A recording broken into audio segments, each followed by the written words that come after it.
fellow traveler. Welcome to Third Eye Awakening, a podcast all about spiritual and psychic awakening, where we talk about the shift from 3D to 5D consciousness, the nature of time, space, the universe, multi-dimensions, starseeds, the Akashic Records, you know, all that good shit. I am your host, Amy Melissa. Thank you so much for being here with me today. All right, let's do this.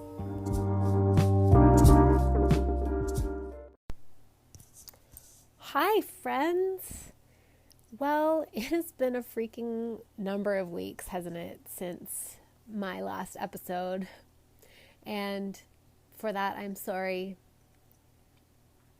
Just lifing away over here, lifing away. Trying to sort of adjust to my new rhythm and deal with the self-sabotage voice in my mind. But I'm dealing with it. That's the great news. And here I am to finally record this next episode and keep things moving.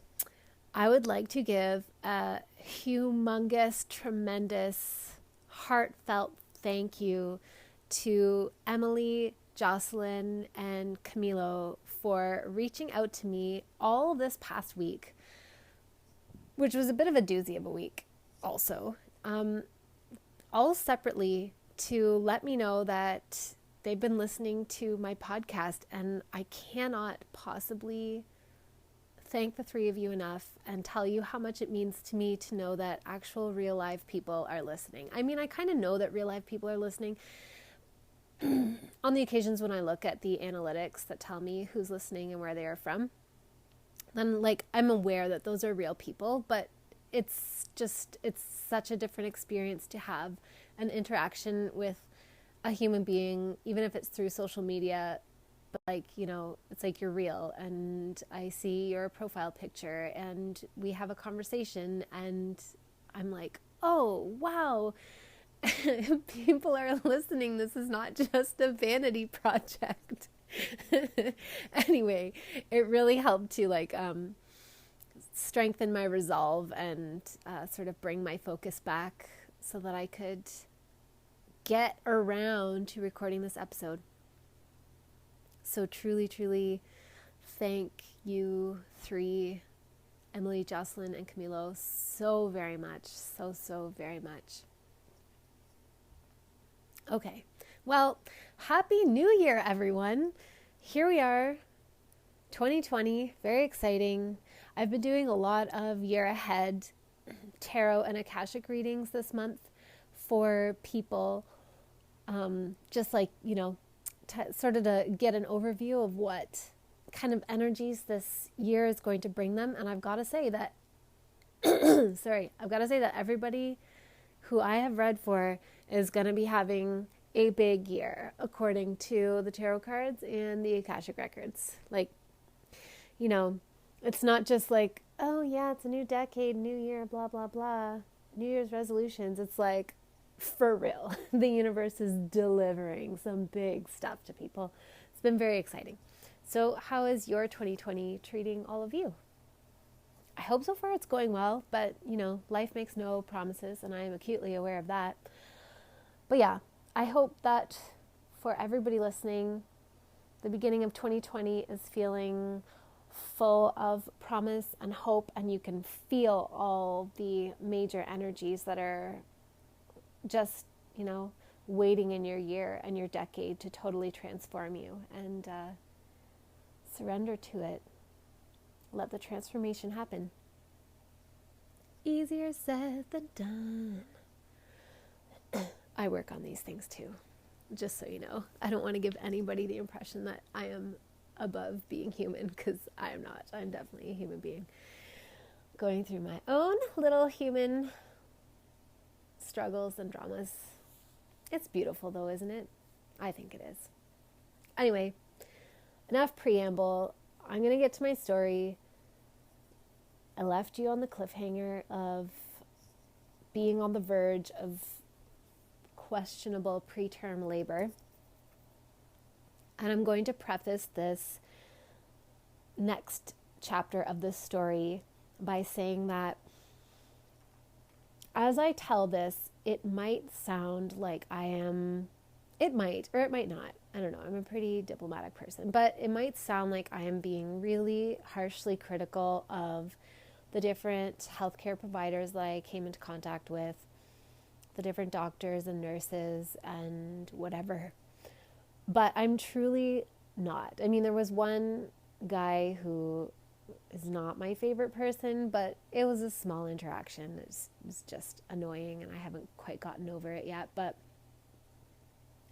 I'm not being critical of individuals, because I know that in order to be working in that environment day in and day out, no matter how they were feeling in that moment, on that day, or any given moment or any given day, the motivation to get into that work at that kind of hospital is truly to help people. And therefore, they are all beautiful souls, and they are trying to help people. What I feel very critical is the fucked up system that we've created to try and control for things that are beyond our control. I think it's so ludicrous that we have created a system that hands the power of life and death over to, or seems to, implies the handing of the power of life and death over to any individual. Like, why would a doctor have the ability to thwart death on behalf of a mother or a baby? That's crazy to me. It's crazy. And it's so hard to express that perspective. I find that I keep trying to articulate it to my colleagues, and I think they think I'm crazy, but I suppose it's a perspective that I can really only comfortably have because of what I experienced in losing Cillian, and my ability to make peace as much as is possible with his death. Yeah, I don't know if I would have been able to cultivate this perspective without him, but I think I already had beliefs that allow me to have this perspective after living through my experience with him.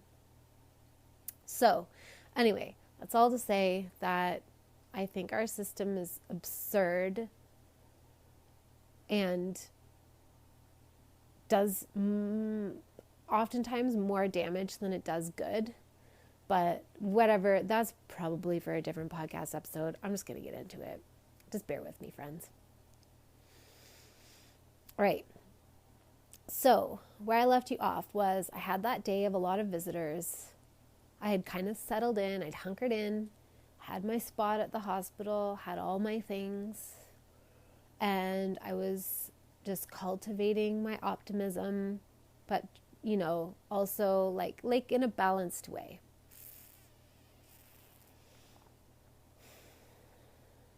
I wasn't ever believing that, oh my God, since we're here, nothing bad is going to happen. But I just believe in miracles until, I have to believe in the best until I'm proven wrong. That's just the way my brain functions, I guess. So that's what I was doing. And I had that day of visitors, and I was feeling lots of amniotic fluid leak out, more than usual. I wouldn't say it was lots. It's not like I was standing up and having my, that big gush of water that would completely, soak my pants. It was nothing like that. It was more frequently I would feel amniotic fluid slooshing out. And like I said, I paid no mind for most of the day. I was aware of it, and it was kind of bumming me out, but I wasn't giving it too much focus, probably because I was distracted by the visitors. And then when everybody left, I was able to sort of feel oh, my uterus is kind of tightening. And, oh, I feel fluid leak out when it's tightening. And, oh, when I look at the clock, it's they're not frequent, but they're not infrequent. My guess is every 10 to 12 minutes, but I honestly don't know. Maybe it was every 20 minutes. I don't know. I don't remember that. What I remember is that they weren't painful at all. They weren't painful at all. I think it was just having my hands on my belly that made me aware that I was having tightenings and that they were corresponding to the schlushing that I was feeling. And I foolishly told a nurse, you know what? I probably just thought that I was going to get a similar response to that time that I told them that I had some pinkish bloody show, and where they were like, all right. Like, there was literally nothing more to it than that. And I think just because I was like, oh, I was nervous. Yeah, I was just kind of freaking out, and I think I just wanted to tell somebody and just have them be like, meh, about it, and then I could sort of be like, oh, okay, meh, and, tuck myself into bed. But that was not the response I received. The nurse that I spoke to, I can't remember the exact sequence of everything, but ultimately, I don't know if she palpated, meaning I don't know if she put her hand on my abdomen and felt the tightenings. Probably not. I think she just was like, okay, well, why don't we hook you up to the electronic fetal monitor and get a printout of your uterine activity and his heart rate and go from there. So I consented to that, but I didn't really want it. God, it's so weird. It's so weird being a pregnant woman in labor or not in labor, but in the hospital. Like, you really become the property of the hospital, and like your autonomous voice, your sovereignty somehow disappears. It's like you checked it at the door when you were admitted and you didn't even know it. And just the way that the system is set up is so disempowering. But this is where I'm not blaming individuals at all. It just is the way the system is set up. And I honestly don't know if it's designed to disempower people or not. I just know that that is my experience of it. You're not on your turf, and you kind of know it, and you feel so vulnerable, because what could be more important to you than the outcome of your pregnancy? Followed closely by your own well-being, of course, probably in most cases. I don't know, can't speak for other people. But so you're so vulnerable, you have so much on the line, and you're so nervous, and it shuts off the clear thinking part of your brain, and you just go into like, I don't know, it's like that level of vulnerability puts you in passive mode, where you're so scared that you just blindly want to let other people take the lead because you're too afraid to make decisions yourself anyway. But then how can somebody else make better choices on your behalf than you can? They can't. So anyway, so she hooked me up to the monitor, and I know I didn't really want that, but I couldn't really seem to even articulate to myself that I didn't. I just remember that feeling of like, when someone's doing something and you're kind of agreeing to it by not stopping them, but you can feel that this doesn't feel right to you while it's happening. That was the general feeling. And so the monitor showed, lo and behold, some mild contractions, and his heart rate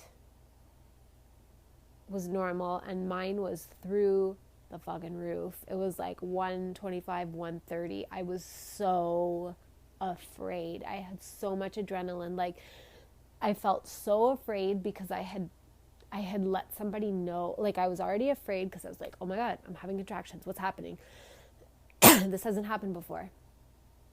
And then I was so afraid because I realized that I had put myself in jeopardy by notifying somebody else and basically handing my authority over to somebody else. And I didn't know how to take it back. I just didn't see any way to take it back.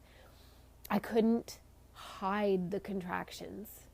Like, the machine was verifying it. And that was really scary to me. I could feel it spiraling out of control.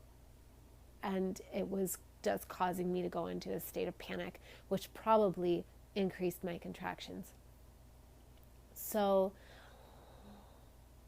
anyway, after a period of, whatever, like 20 minutes on the monitor and verifying, like, yep, there are rhythmic tightenings in the uterine muscle, the nurse notified a doctor who I think was a resident,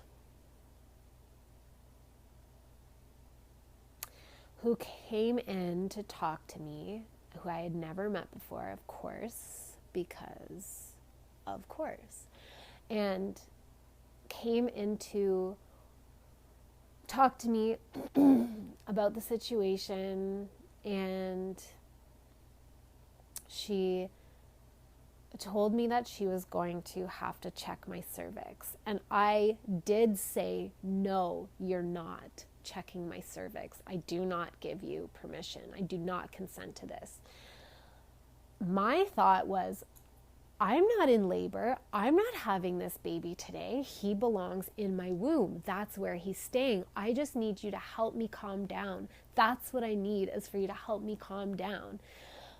I'm not having a baby, and I haven't had an infection yet, even though my water is broken. And to hell with you putting your fingers, sterile gloves or no, into my vagina, because you're going to potentially introduce pathogens and cause an infection. And I'm not having this baby today. I'm staying pregnant, so fuck no. But because really you are the property of the hospital when you're in the hospital, that kind of thing is not accepted. Because from the perspective of this resident, who, was kind and respectful, but from her perspective, she could not see the monitor and see that I was having uterine contractions and have me be admitted to, the antenatal ward for high-risk pregnancy, and then just be like, oh, you decline a vaginal exam? Well, okay then. Because what if I did go into preterm labor and my baby was born and I wasn't in the right place? I wasn't in the operating room. There wasn't a team ready to resuscitate him on standby. That would all fall to her. What if he was born and he died right there and I was angry about it? Even if I wasn't angry about it, that it would be like, it's such a liability issue. She couldn't possibly not check my cervix. There was way too much at risk for her, which it's just fucked up and makes me angry. Yeah, that's how I feel about it. I feel like it's ridiculous. But that's her reality. So I understand where she was coming from, and I'm pissed about it. And that's where it stands at the moment for me. But anyway, so essentially I was informed that, like, no, she really had to. Like, she told me, like, no, I really have to. Like, I have to. And basically just wouldn't accept no. And I found myself acquiescing, full of rage and fear. And I was so angry.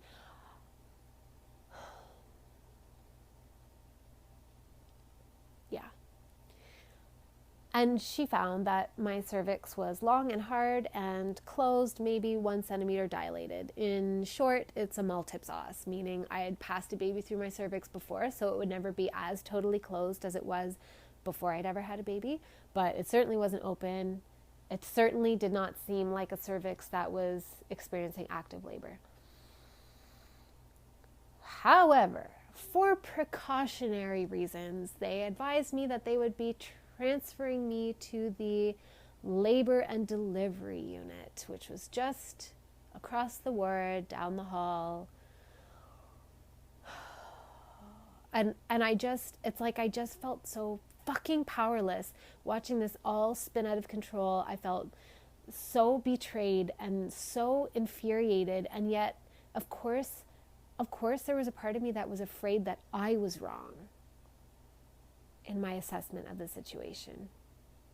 I think that's just normal. I think anybody would feel that way, or most people anyway. So, nobody was like, so these are the options. What would you like to do? That's unheard of in the hospital, because it's not really about best outcomes. That's what healthcare says it's about, but it's not about best outcomes. It's about not being liable for quote unquote bad outcomes. And we are, and I gotta say that I'm criticizing the system, but we are all at fault for perpetuating this all the time, because in the news, we constantly point fingers at, well, who did this wrong? Who caused that to happen? Who, whether it's in healthcare or not, but certainly in healthcare, who dropped the ball and allowed this thing to happen, instead of accepting that life is unpredictable, that life is dynamic and volatile, and that outcomes are neither good or bad. They just are what they are, and they cause emotional responses in us. And sometimes those responses feel good, and sometimes they do not. So I called Alex, who had literally just arrived back home from having visited me. And I let him know what was happening. And he packed an overnight bag and turned around and came back. And by the time he got there, because it was a couple hours to drive there, maybe an hour and 20 minutes or something like that, an hour and a half. By the time he got back, I had, of course, been moved to the labor and delivery unit. I had an IV started, and I was being infused with magnesium sulfate, which is a neurological protector that helps to prevent seizures in mothers who are at risk of having seizures, which wasn't the case for me, as well as preterm babies who are at risk of having seizures. So I was being infused with this through an IV, and I was hooked up to the monitor, and by now I was experiencing pain in my uterus. And looking back now, I really believe that I was experiencing pain because I was experiencing so much fear. I had adrenaline pounding through my system. My heart rate was still at times higher than his. I was so scared. I felt so out of control of the situation. And I was so fucking determined to keep him in. I just knew that the outside world was not a safe place for him. Not yet. And I had a series of nurses. They were sort of, spelling each other off as they do for their breaks. So I had a couple nurses, and I was really trying to make no noise at all during the contractions, which was hard because I'm a vocal person. When I am in labor, I make noise. But I was trying to be as silent as possible because all I wanted was for them to be like, oh, she's actually not in labor. Let's discontinue all of these interventions and take her back to the other side and tuck her back into her bed. That was all I wanted. So I'm trying desperately in vain to appear as though I'm not having painful contractions, when in fact I am. And now they are in an active labor pattern, every probably 4-ish minutes or so. Very painful. Exacerbated, of course, by the stupid belts for the external fetal monitoring that I had to wear.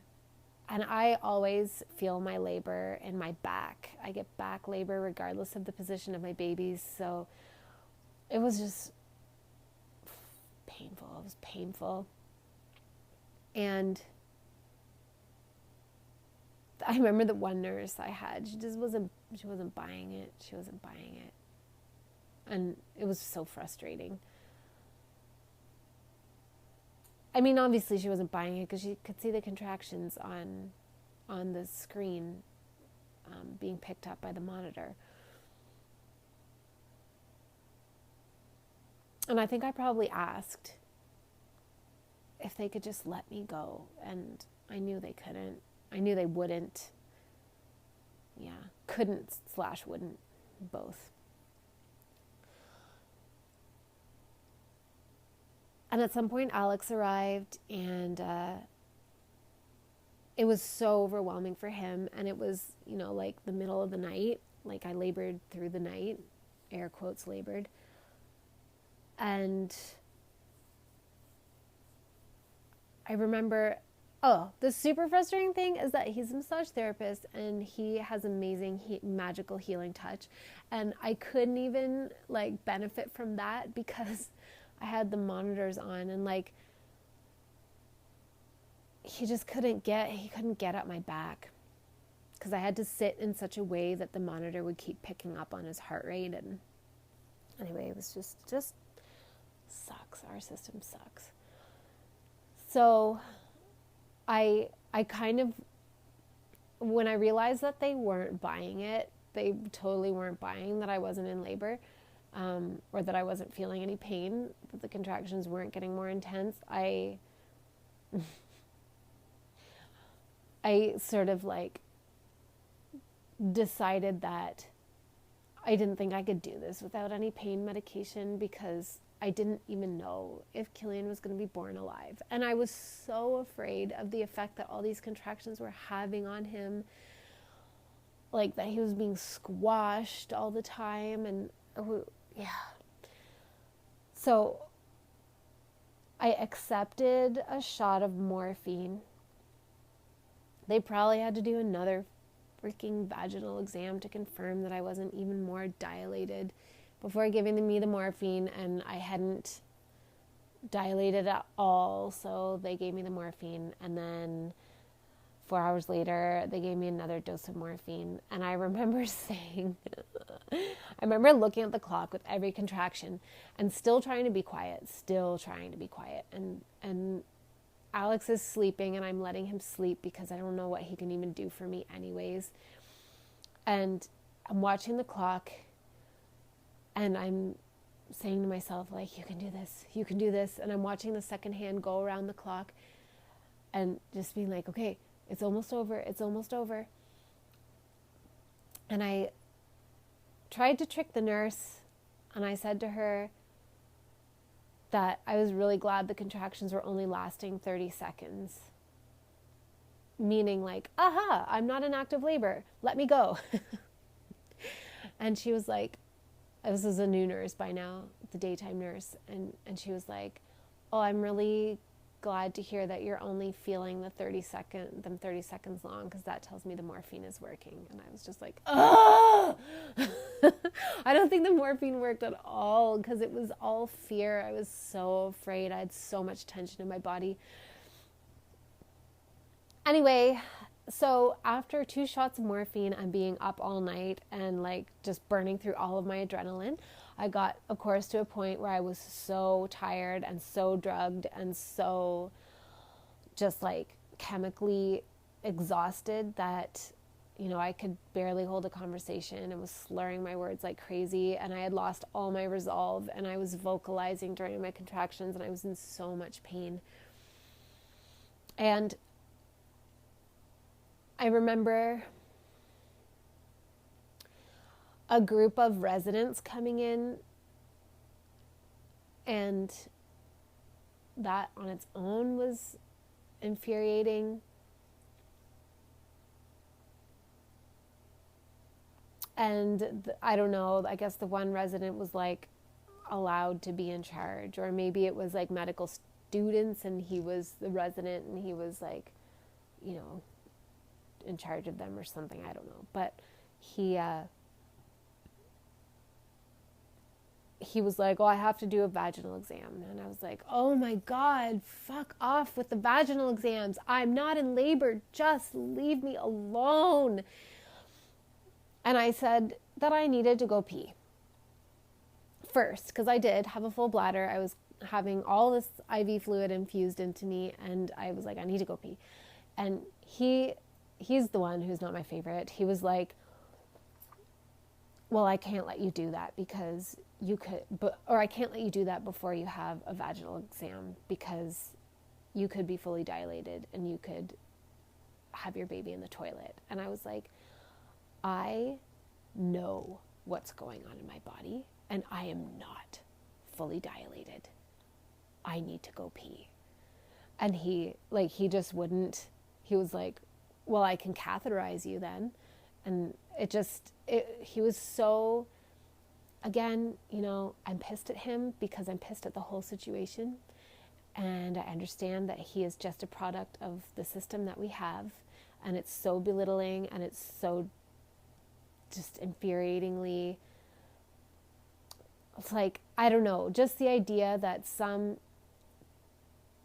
twerp could come in and tell me that he can't allow me to go pee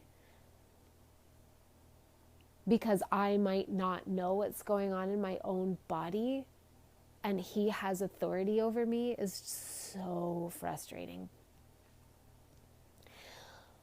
So I did not want to be catheterized. My God, I already had enough going on. So I was like, fine, check me then. And he checked me and I was still long and hard and closed. 1 centimeter, no change. After hours and hours and hours of contractions, no change. Did that dissuade anyone that I wasn't actually in labor? No, of course not. Of course not. Because they're all trained and prepared to deal with preterm labor and they're expecting this to happen. So anyway,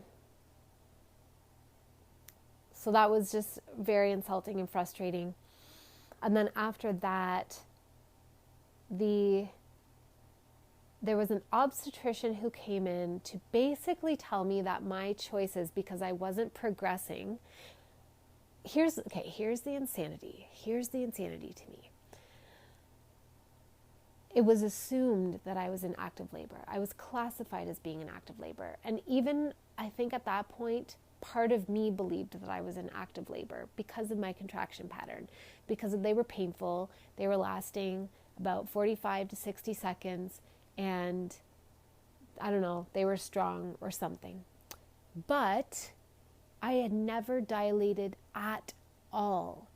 And the definition, according to stupid definitions of things that we have no business defining, of active labor is a steady contraction pattern that causes cervical change. So I couldn't have been in active labor because I was not having any cervical change. My cervix was not opening or shortening or softening in any way.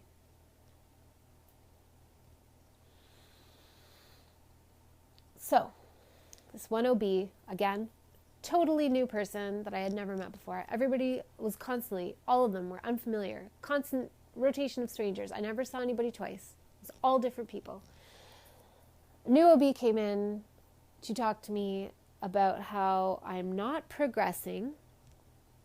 I'm in active labor, but I'm not progressing. And so therefore,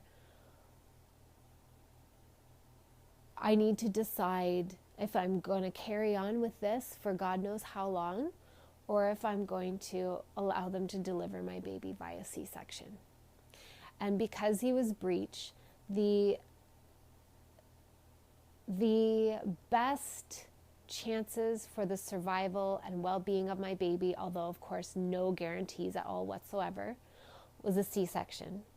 But because my gestation was so early on, the C-section would have to be what's called a classical incision, meaning that it's like a T-shaped incision that's like one low horizontal one and one long vertical one, and like an upside down T on my uterus. And that if I ever had any other babies, I would have to have C-sections automatically, because those scars are very, very highly associated with uterine rupture during labor, no matter how long the interval is between the births.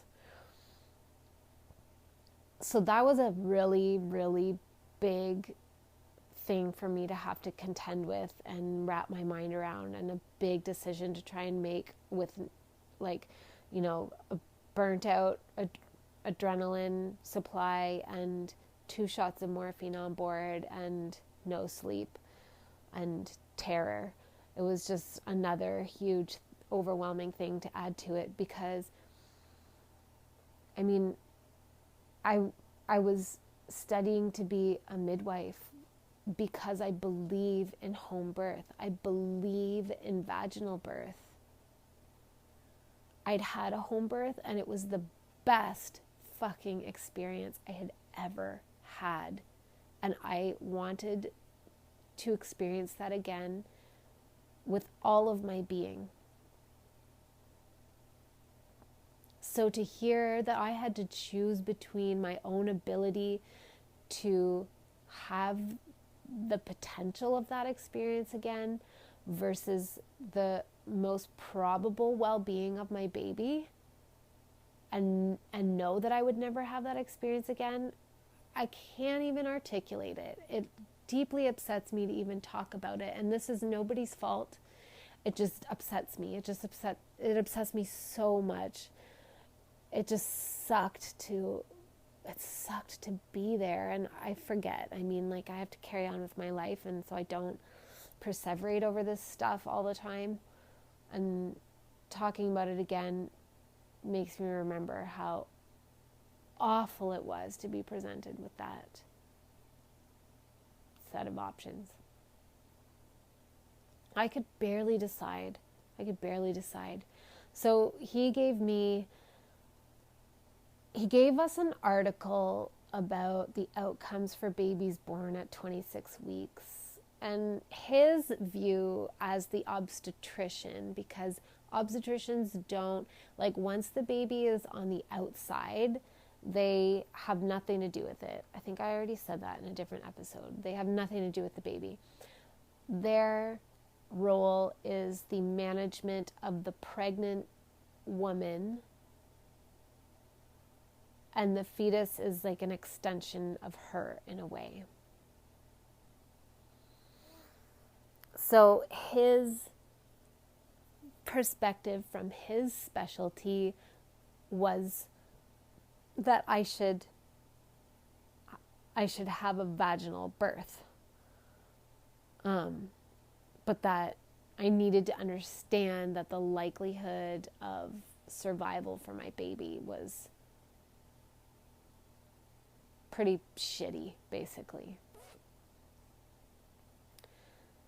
And he gave us the article that kind of supported that, and he let Alex and I have some time to talk about it. And by some time, I mean the nurse was still there. So, yeah. So we talked about it, and Alex felt like I should have a vaginal birth, because he kind of just knew. It's not that he didn't want Cillian to survive, but I think he just, just didn't think he was going to. And he knew how much it meant to me to have my uterus in full functioning capacity for the future. And we were told that the neonatologist would also come speak to us, and we had to wait for quite a while for her to be available, and she came down with her resident. Oh, I forgot to say, I asked this OB, I was like, can you please just give me a tocolytic, meaning a medication that basically like relaxes the uterus and stops contractions, and it's only temporary. Like, they can't give tocolytics as a solution, but it buys time. And I was like, please just give me a tocolytic. And he was like, no, we can't, because usually when the body goes into labor, there's a reason, and the baby needs to come out. And it just made me so mad. I just feel like I was constantly so mad, and I had no voice. And anytime I tried to use it, it was completely and utterly dismissed. Like I'm a fucking idiot who can't possibly know what she's talking about, who can't possibly understand what she's asking for. And it just sucked. I felt like you have no evidence to support that I even am actually in labor and that the birth is imminent. You have no evidence, like I don't have an infection. My blood work has demonstrated this. I don't know why this is happening. Although I'll tell you what I think it was in hindsight. I don't know why this is happening, but he's better off in my womb. Just give me some time to calm down and think about this. But no, that was not. No, you have to make the decision under the maximum conceivable amount of duress, aside from having a literal gun pointed to your head. Maybe that's hyperbolic, but that's how I felt. You have to decide under total duress, and we can't do anything to help improve this situation for you or help you make a decision that you're going to be okay living with for the rest of your life. You have to make it now. Your baby's life is on the line.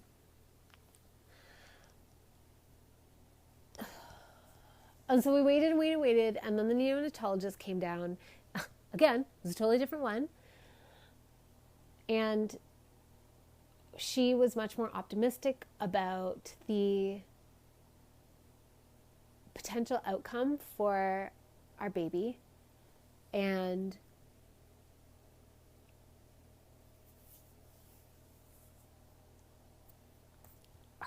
her advice through my complete drugged stupor and exhaustion, I recall, was to have a C-section. That would be the gentlest birth for him. They would be able to open up my womb and lift him out. He would receive like minimal head trauma. The issue that I understand with the breech is that because at that gestation especially, the baby's head is so much bigger than the rest of the body, that my cervix could dilate, only as far as it needs to allow the body, and then the head can become entrapped. And the baby's just kind of stuck there with its head, with its body sort of hanging down in the birth canal and its head stuck in my uterus. And that even if the head was coming out, the pressure from the head coming out last can cause the very, very, very delicate little blood vessels in the baby's brain to burst and, for the baby to have a hemorrhage in its brain. So she made the argument that if she kind of said, like, you must have so much hope for your child if you're here. And I said, yes, I do. And she said, then just know that his best option is to be born by a C-section. And that just, I think it's the way that, I think it was just her approach. She was probably she was gentle, and she would kind of try and wait in between my contractions, and she felt a little bit impatient to me, but not totally impatient. And sympathetic too. Impatient, I'm busy and this conversation is taking longer than I want it to because I have other people I have to see and other things I have to do and so much paperwork, it, will make my eyeballs bleed later. But also sympathetic. And I think she, just the way she put things, she tried to relate to me, and she was gentle in her communication. And so I think that's why her perspective made the most sense to me. And so I consented to a C-section.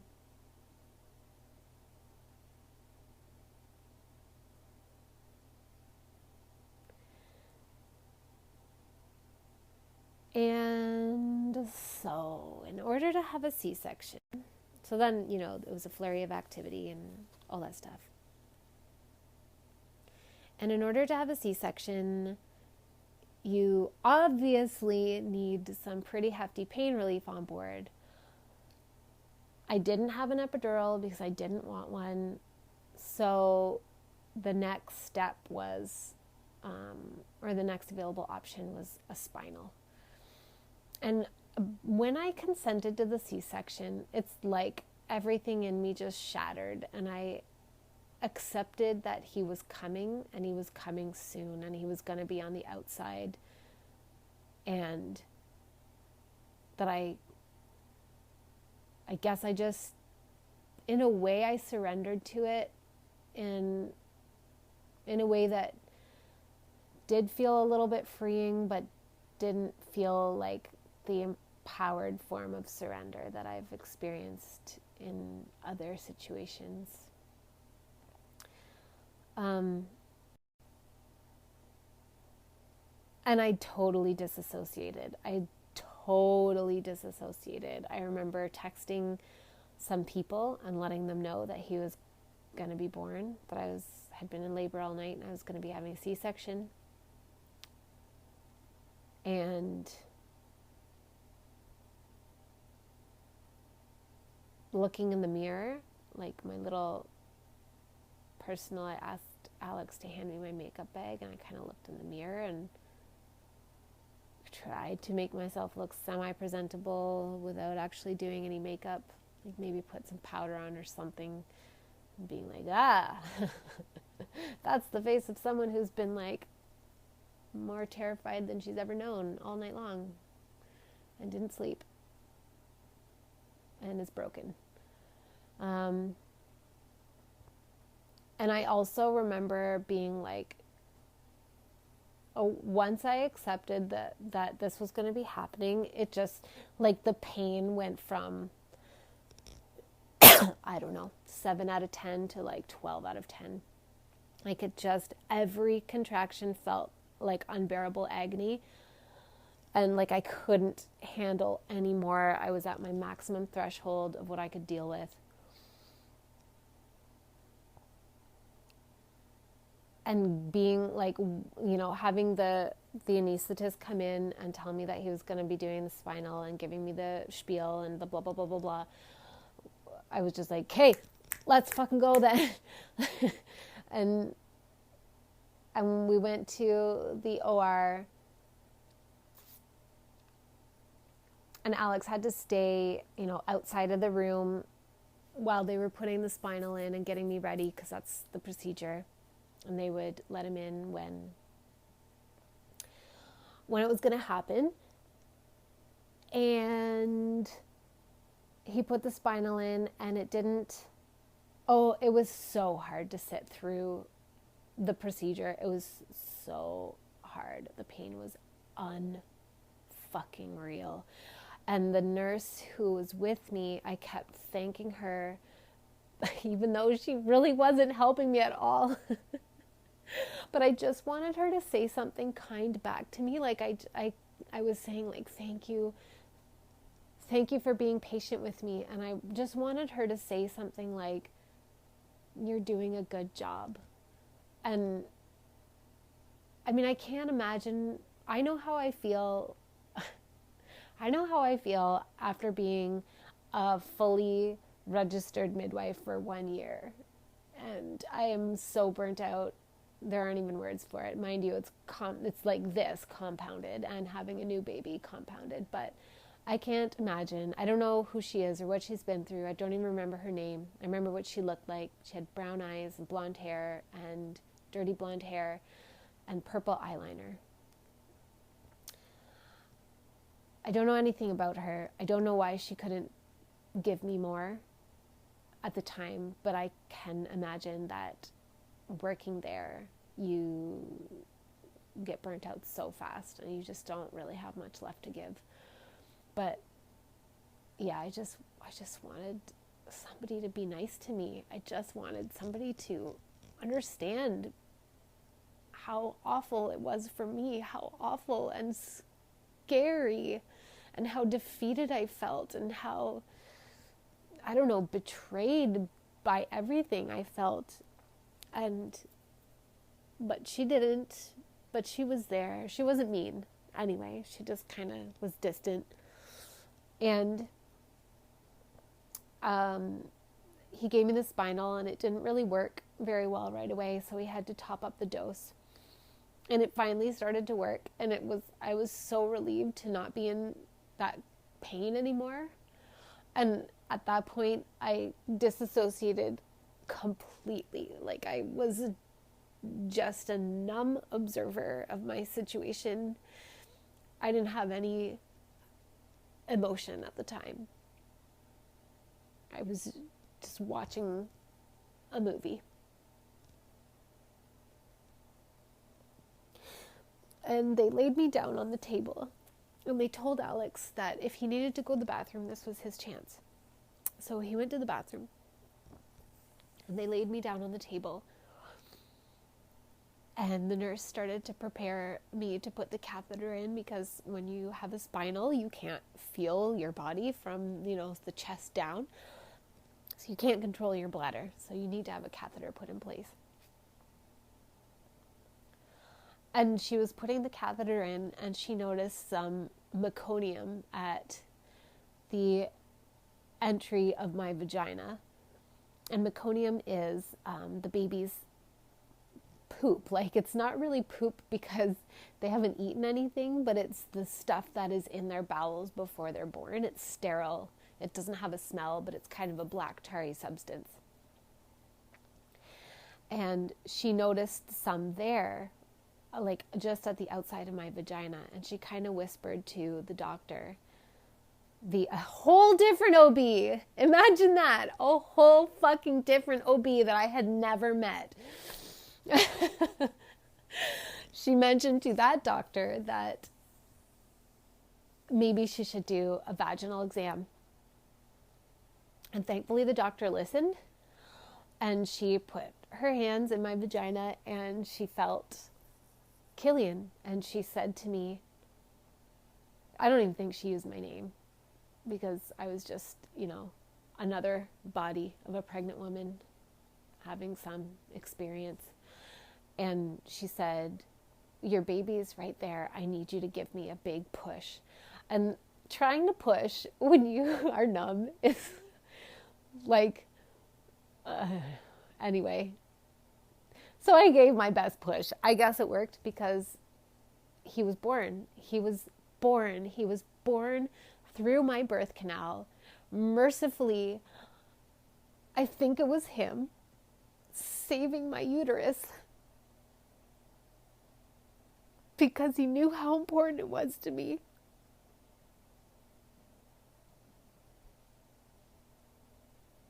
Just at the very last minute, just as they were preparing me for a C-section, he came out. He was born breech with his feet first. And she gave him to a respiratory therapist or a nurse or something, who took him away to a different room.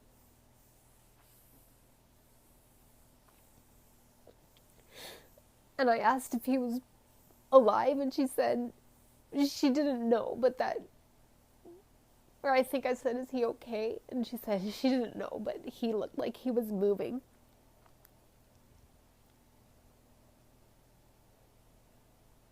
And I think maybe she told me he was a boy, but I don't even remember that.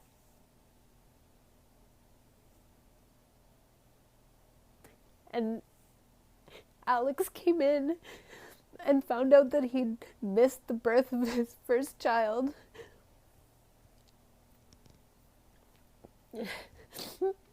And I just laid there on the table, and I just,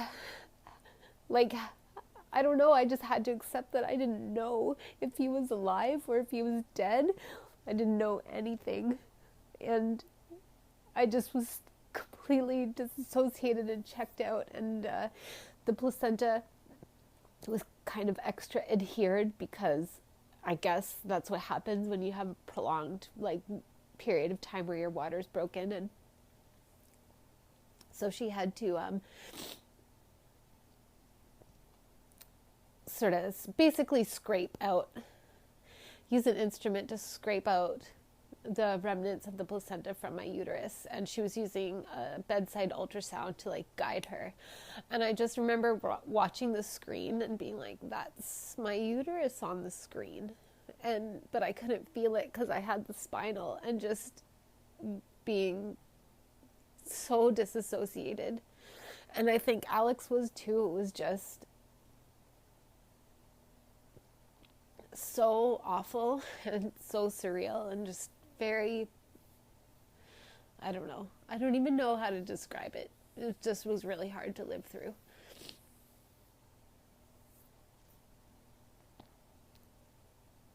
And I guess I'll leave it there. It seems like as good of a cliffhangery place to leave it as any. And I'm getting on to my usual hour-long episode. These are not planned out, by the way. I just talk until it seems like the good time to stop. So I guess I have my own natural sense of timing. So in the next episode, I'll tell you about what happened next, what we learned, and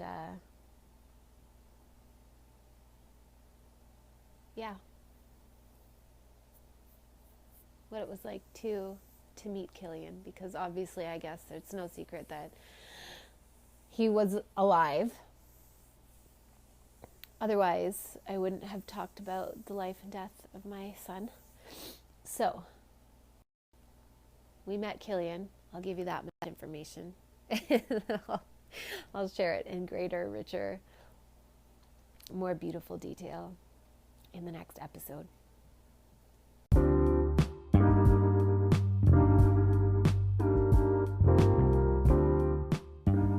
Oh, friends, thank you so much for listening. Thank you so much for sticking with me through these long pauses in between my episodes.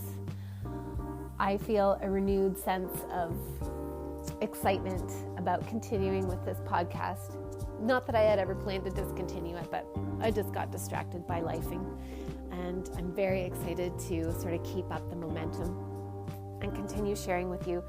If you can stick with me through the telling of this story of my beautiful little son, my beautiful little spirit, that I have some awesome interview episodes lined up. They're already recorded.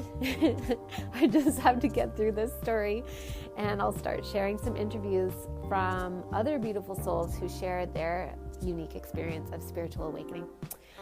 So, as always, I freaking love you. I genuinely do. I think that you are powerful and so much more magical than any of us can even realize.